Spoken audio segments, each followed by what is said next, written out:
So welcome to Hutch's Homestead. My name's Alex Hutchinson. My wife's name's Amber. And about a little over a month ago, we bought a 15-acre homestead here in northwest Arkansas. And I want to just kind of document a little bit of fixing up and taking care and converting this into a working homestead. That was our plan. So basically today it's going to go over and show me taking care of a front pasture that's really overgrown. Here, I'll show you a little bit here. Basically we got a front pen here, pen for the chickens, which we will have, and another pen over here. There's no gates or anything. We took this out so I could get into there with a ride-on mower because I can't fit the brush hog in. Also too, it's really steep, and with the power line support right there, I didn't want to end up hitting it with the brush hog. But anyway, so as you can see, this is a really steep hill here. That's probably about 30 feet up to that fence line right there that's damaged, which we'll have to repair. This is a live wire fence that was never active.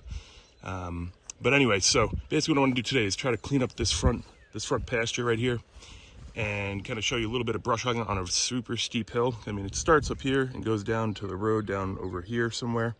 Won't be able to drive horizontally. As you know, tractor is very top heavy. It can flip easily, even though I have ballast in the tires.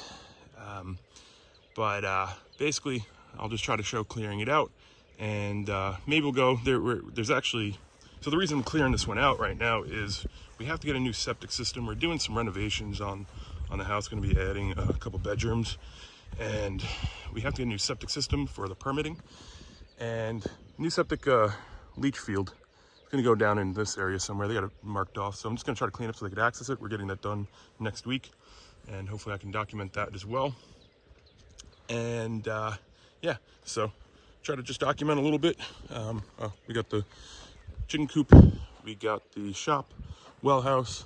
That's the house up there. That's all the buildings on the property. Something else, old cellar, which we're probably gonna turn into a tornado shelter, is over here. That'll be a project. That's been, looks like we'll end up using it for like a burn pit for a while, but end up fixing that up and turn that maybe into a tornado shelter. It's probably about 12 by 12 or something in there. Be a pretty cool little project. This is another pasture up here. That's gonna be a whole big project. There's a number of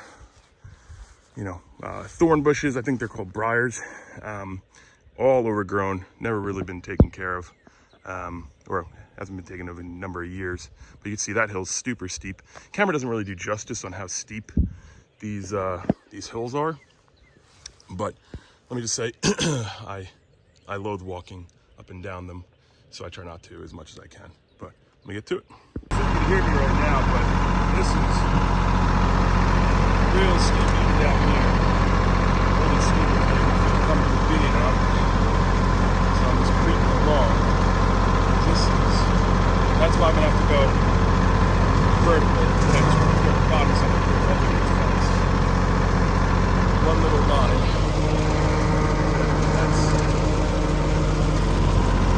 It's steep. It's another steep.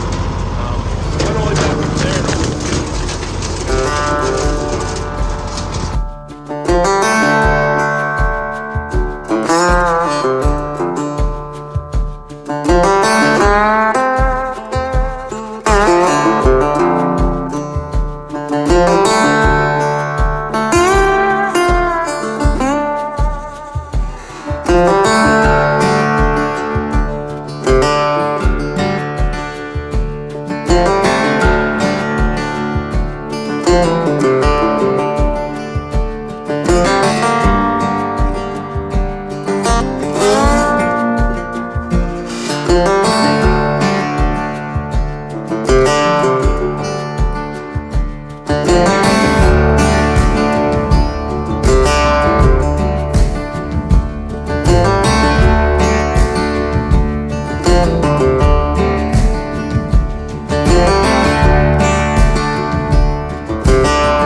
it turned off recording after like 20 minutes for some reason. But anyway, I found a decently flat spot right there to park for a second. But you see those are the flags for the septic I was talking about. Only did about maybe, I think this might be less than a quarter width of the front pasture here. But on that other side, it gets down below, it gets really steep. And at first I came up front and I realized I couldn't get really close enough to the line right here. But basically then I started backing it up. But I wanted to get a couple lines in so I could see my path, and then I could turn around and then back up the hill and then go back down and kind of reassess my line each time. Slow is the name of the game here, and because speed, well, I don't feel like flipping. And but yeah, that's real steep right there. So anytime, also too, when the brush hog goes up on the hill, it puts a strain on the PTO shaft into the brush hog, and you don't want to go more too steep of an angle because it puts it in a compromising position. So you just got to be, just what I was trying to not do too much with it there. But yeah, so I'm gonna keep going along, see if I can get some more video of it, and we'll see how long I go. Here, we'll walk down. I'll show you a little bit of where there's a stump right in there. So I didn't clear that. I cleaned out around it. There was a stump, but let's see. Bounds get me too, but yeah, it gets really steep on this edge right here. This is like a straight drop, and then right there, that's where they were doing the perk test and digging for the septic a little bit. So yeah, I'll see if I can come through here, clean up this some more, and basically I made a path like right on the other side of those things. It gets super steep down there. It's pretty sketchy. I didn't feel like flipping it, so I'll figure out how I can assess that better, my attack angle. So let's keep coming along.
Now, a little over an hour, I think, to do all this. You can see a little bit more of the slope in the terrain from this angle a little bit. You can see it. So, I mean, it's manageable. It's not ideal, but it's manageable. And I stopped right here. That's where the other flags are. And then that's the big brush pile. We're going to end up burning from some trees that were downed from last year. They were pushed into a big burn pile. And we'll be burning that shortly. Otherwise, yeah. So that's pretty much it right now. And stay tuned. We'll keep trucking along, keep clearing.